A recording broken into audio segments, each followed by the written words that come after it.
ตั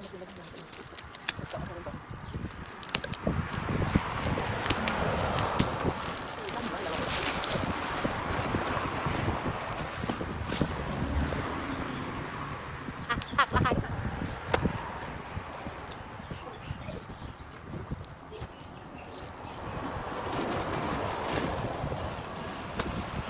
เอวสูงจ้าน้องจะเน้นเอวสูงนะคะ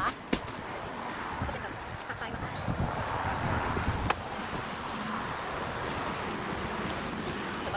ก็มา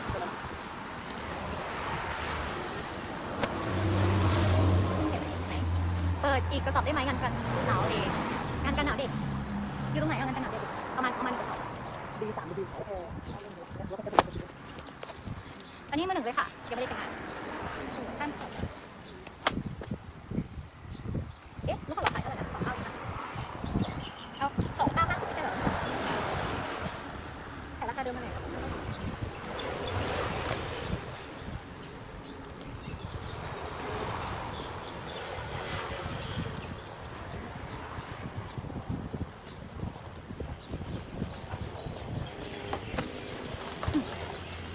ปากหมดทำไม2 รอบอ่ะรอบนี้2950ไม่ใช่เหรอ29อ๋อคือ2 ด้าน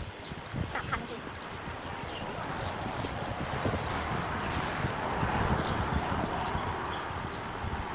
รับลูกรีวิวป้ายนี้ค่ะมีแล้วรีวิวทำมาหรอ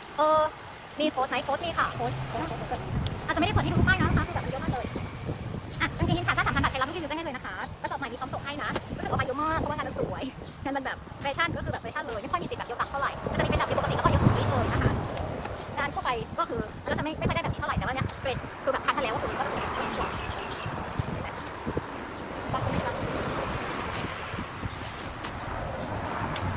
ป้าไซส์นะ S M L นะคะก็จะเป็นแบบไซส์คนไทยเรานี่แหละลูกค้า S M L นะคะนี่เล็กเกินนี่ใหญ่เกินไปค่ะก็ไปจัดรถสูงแล้วก็อีกแบบโอเคใช่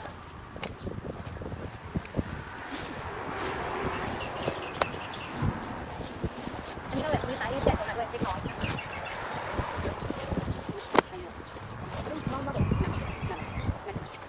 อันนี้เป็นที่ค่ะ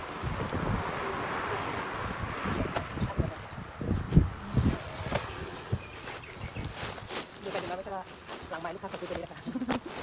ยาคนที่รีวิวเสื้อคลุมคาร์ดิแกนไหมคะคาร์ดิแกนอยู่ตรงไหนไม่รู้เลยตอนนี้ของพวกนี้ได้ไหมอ่ะกับพี่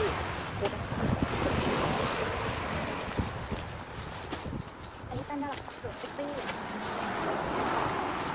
เลือกผืนค่ะเฮ้ยเดี๋ยวก็คือ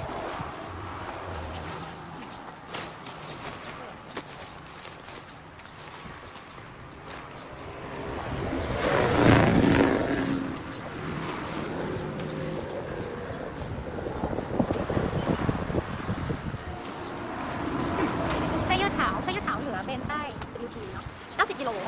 ใช่เหลือเป็นใต้ชีวิตค่ะ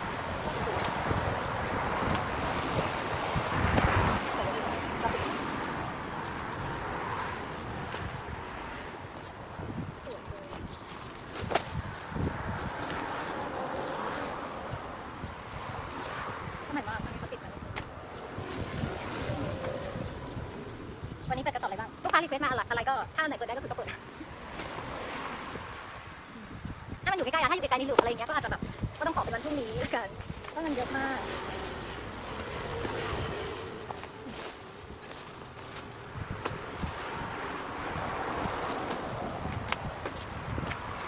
เปิดไม่ได้รีวิวเหมือนมาเทสแกะพร้อมกันเลยค่ะเปิดแล้วแกะเทสพร้อมกันลูกค้าแบบเปิดพร้อมกันอ่ะคือเราก็ไม่รู้เราข้างในเป็นไงสวยเหมือนเดิมค่ะไม่ดีนะคะไม่ดีช็อป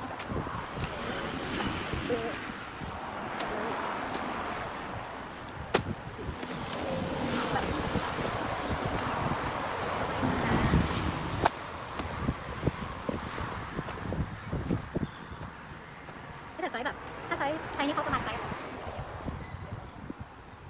ถ้าแบบ XL น่าจะมีคนไปเยอะอยู่เนี่ยปกตินี่คือแบบเล็กจิ๋วมากแต่อันนี้คือมีไซส์ XL คนสวย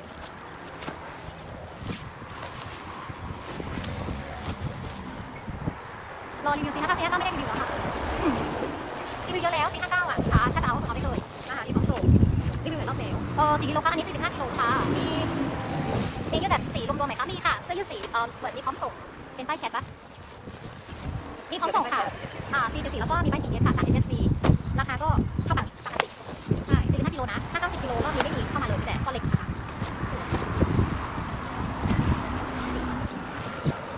มันเป็นชื่อมันสองเนี่ย มันจับลง น่าจะเป็นเด็กกว่า เปิดทุกตัวก็เนี่ยก็เปิดให้ดูทุกตัวให้ดูชัดๆเลยเอาดี3 W กันหนาวเด็กวันนี้ได้ไหมคะได้ค่ะกันหนาวเด็ก ค่าดีมากเลยข้างเอา3 B แล้วหน่อยวันนี้ S ยังไม่ได้เปิดเลย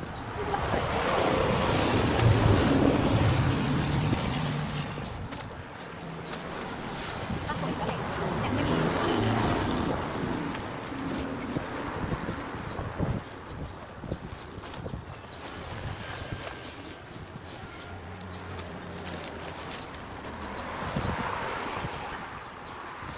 รูปเขาเห็น กลับ